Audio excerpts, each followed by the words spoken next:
پای پهپادهای اسرائیلی به ایران باز شد. رونمایی از صدها پهپاد اسرائیلی ایرانی هیرو در ایران هیرو اسرائیلی یا همون لنست روسی رو مهندسی معکوس کرد.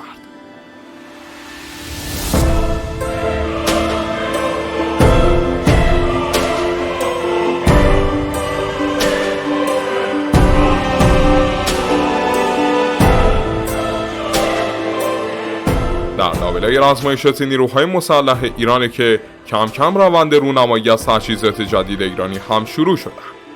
اما یکی از مهمترین اونها رونمایی از پهپاد پرسه‌زن رضوان بود. پهپادی که در اصلا پهپاد نیست، یه مهمات پرسه‌زن جدید مثل همون موشک 358 خودمونه.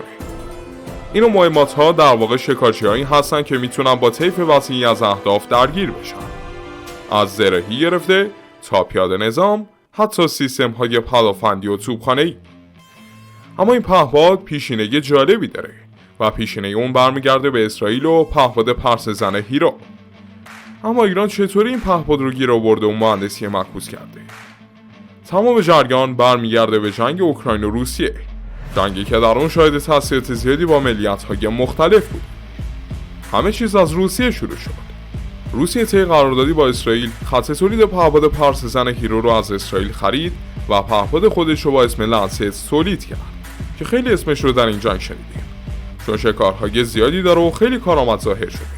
و بعد از این ماجرا نظر ایران رو هم به خودش جلب کرده و یکی از محتمل ترین گزینه ها خرید لنست روسی توسط سپاهه و بعد مهندسی معکوس اون. یعنی روسیه پهپاد رو از اسرائیل گرفت و اونو مهندسی معکوس کرد، ایران هم اون از روسیه گرفت و مهندسی معکوس کرد و این وسط روسیه پل ارتباطی ایران و اسرائیل بوده. اما این پهپاد مگه به چه درد ایران میخوره که رفتیم سمتش و مهندسی معکوسش کردیم؟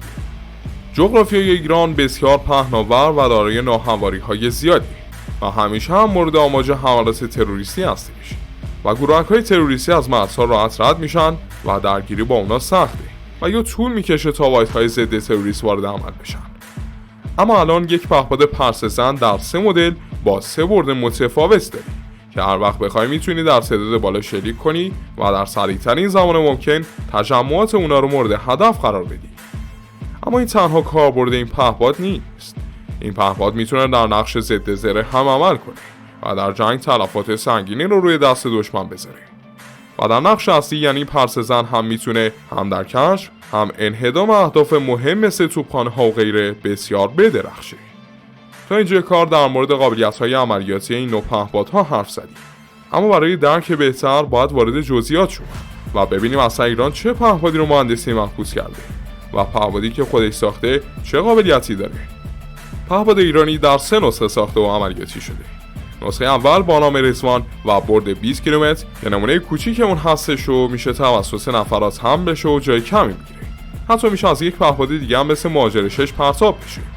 نمونه دوم با اندازه متوسط و برد 40 کیلومتر که این نمونه کمی بزرگتر از نمونه قبلیه و میشه اون رو روی تانک ها و نفربرها هم گذاشت. این نمونه 2 برابر نمونه کوچکتر برد داره، اما نمونه بزرگ به نام رعد. این پهپاد از ابعاد بزرگی برخورده و فقط باید توسط لانچرهای مخصوص شلیک بشه. این پهپاد میتونه هم کشف و هم انهدام و هر دو رو با هم انجام بده و کابوس نیروی پیاده و زرهی و توپخانه دشمن میشه. همه این نسخه رو اپراتور میتونه 0 تا 100 کنترل کنه و اهداف رو تعیین کنه.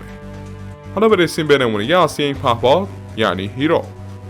شرکت یوویژن ایر LTD یک شرکت اسرائیلیه که در سال 2011 تأسیس شد که هدف اون توسعه و تولید و بازاریابی موشک‌های پیشرفته و تسلیحات هوابرد برای استفاده نظامی توسط نیروهای رسمی بود. در زمین، هوا و دریا سیستم‌های این شرکت که با نام مستعار هیرو یا قهرمان شناخته میشن برای حمله هدفمند به اهداف مختلف در بردهای مختلف در نظر گرفته شدن.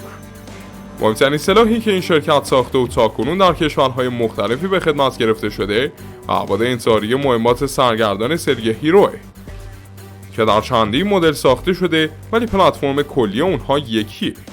یکی از همون کشورها روسیه است که بعدا نمونه روسی افتاده دست ایران و ایران ازش مهندسی معکوس کرد که در ادامه بعد از معرفی هیرو بیشتر به نمونه ایرانی خواهیم پرداخت. هیرو یک پهپاد انتحاری هدایت همزمانه که با کمک تصاویر ارسالی از دوربین سر پهپاد به سمت هدف هدایت میشه و میتونه اونو بر علیه اهداف متحرک و ثابت زمینی و دریایی و یا حتی بالگردهای پرواز کننده در ارتفاع پست استفاده کرد. تمامی اونها دارای یک دوربین مداربسته با توان دید حرارتی در جلو هستند و از یک پیشانه برقی در انتهای بدنه استفاده میکنند و در چند مدل از اونها دارای بالی ایکس شکل و دومی باز ایکس شکل هستند، ولی در چند مدل از جمله نسخه های برد بلند اون دارای بالی جمع شونده خطی هستند. این پهپاد تصاویر ارسالی خودش رو مستقیم ارسال میکنه و کاربر تصاویر رو روی یک نمایشگر کوچیک میمونه و پهپاد رو به سمت هدف هدایت میکنه. میشه تا آخرین لحظه پهپاد رو تحت هدایت داشت و یا آن رو روی هدف قفل کرد و تمامی نسخه های اون دارای سیستم هدایت ماهواره‌ای و میشه در صورت نیاز اون رو قبل از شلیک مختصاتی کرد که البته به این شکل بر ضد اهداف ثابت میدان جنگ کاربرد داره. هیرو رو میشه از یک پرتابگر خمپاره شکل، پست خودرو به شکل تکی و یا چندتایی، از بالگرد و یا شناور جنگی بزرگ و کوچک شلیک کرد. اگرچه هیرو یک پهپاد انتحاریه ولی میشه از اون برای شناسایی نیز استفاده کرد و هیروی 90 به بعد داره چند تا بازیابی برای استفاده چند باره است و پهپادهای ایران هم باید چنین مکانیزمی داشته باشند. اما حالا به چند مدل از هیرو بپردازیم که شبیه به نمونه ایرانی هستن و بعدش ببینیم که رضوان قراره روی چه پلتفرم هایی و با چه قابلیت هایی نصب بشه. هیرو 120 این نسخه دارای برد 60 کیلومتر و توان 60 دقیقه پرسه زدن بر فراز هدفه. این نسخه دارای وزن کامل 18 کیلوگرم و کلاهک 4.5 کیلوگرمیه. همچنین تا 60 دقیقه نیز مداومت پروازی داره. این نسخه از لانچر مخصوص خودش که پشت خودروهای کوچک نیز قابل نصبه و به شکل 2 تا 4 تایی و 6 تایی یا حتی بیشتر در دسته پرتاب میشه. همچنین میشه اون رو از بالگرد نیز پرتاب کرد. هیرو 250 دیگر عضو این خانواده با برد 150 کیلومتر که از اون میشه جهت پهپاد انتحاری و یا شناسایی استفاده کرد. این نسخه برخلاف نسخه قبلی فاقد بالچه ایکس شکله و داره یه بالچه جمع شونده در جلو و 4 بالچه ایکس شکل در عقبه. این نسخه 5 کیلوگرم کلاهک جنگی داره و به شکل تکی و یا چندتایی میشه از لانچرهای مختلف اون رو شلیک کرد. این نسخه توان 4 ساعت پرسه زدن بر روی هدف رو داره. این نسخه همانند هیرو 90 به قبل دارای بالچه های ایکس شکله، دارای برد 120 کیلومتر و از کلاهک 40 کیلوگرمی استفاده میکنه و وزن خودش به 150 کیلوگرم میرسه. این نسخه نیز از لانچر تکی و چندتایی شلیک میشه و قابل شلیک از زمین، دریا و هواست. این نسخه برای هدف قرار دادن اهداف مستحکم گزینه خوبی به حساب میاد. حالا جالبه بدونیم این پهپاد فقط در سپاه تولید میشه و مختص سپاهه. در این بین باید اضافه کرد که ارتش یک نمونه دیگه از پهپاد پرسه زن رو داره با اسم امید یا سنجر. و در نظر داشته باشیم که این پهپاد در جنگ اوکراین و روسیه خیلی موثر بود. بعد یکی کابوس پیاده نظام و پدافند زرهی توپخانه اوکراین شده بود. تا جنبنده‌ای تکون می‌خورد این پهپاد سریع منهدمش می‌کرد و شاید 136 هم توی این جنگ موفق‌تر بوده و یه جورایی دلیل دفاع و شکست حمله بزرگ اوکراینی‌ها هم همین سلاح جدید بوده. جالبه بدونیم این پهپاد یا مهمات پرسه زن ایرانی نسخه سیلو پرتاب و دریایی هم داره که میتونه در درگیری با اهداف در خشکی و اهداف متحرک دریایی کمک شایانی بکنه. این پهپادها چه امید ارتش و چه رضوان و رعد سپاه هر دو هم میتونن از پهپاد شلیک بشن، هم جنگنده هم بالگرد.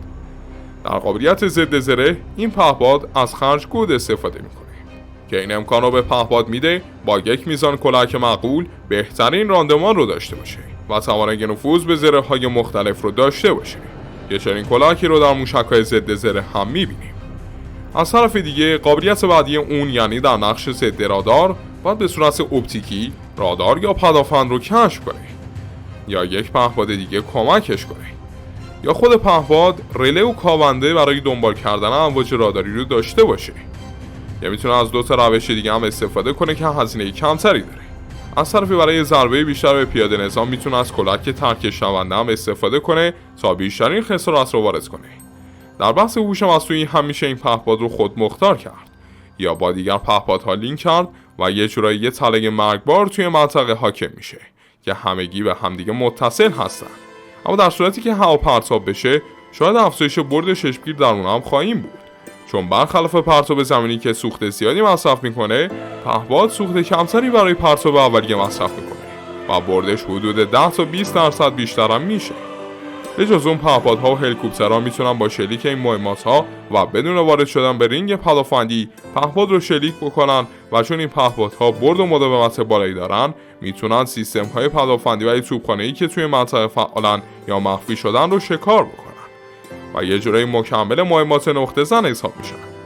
حالا دیگه با طیف هدف خودش درگیر بشه و هوش مصنوعی که بالاتر هم گفته بودیم میتونه کمک شایانی بکنه. خانواده رضوان و فتح هم به نظر شروع خانواده پرس زنهای ایرانی هستند که در آینده نمونه‌های مختلفی از اون وارد خدمت میشن. نمونه‌هایی با قابلیت‌های جدید و بروز. خیلی ممنونم که همراه ما بودید دوستان. بسیار سپاسگزار میشیم که چنل ما رو داخل یوتیوب و تلگرام دنبال کنید تا از اخبار ویدیوهای نظامی جدیدتر مطلع بشید. تا قسمت‌های دیگه خدا یار و نگهدار.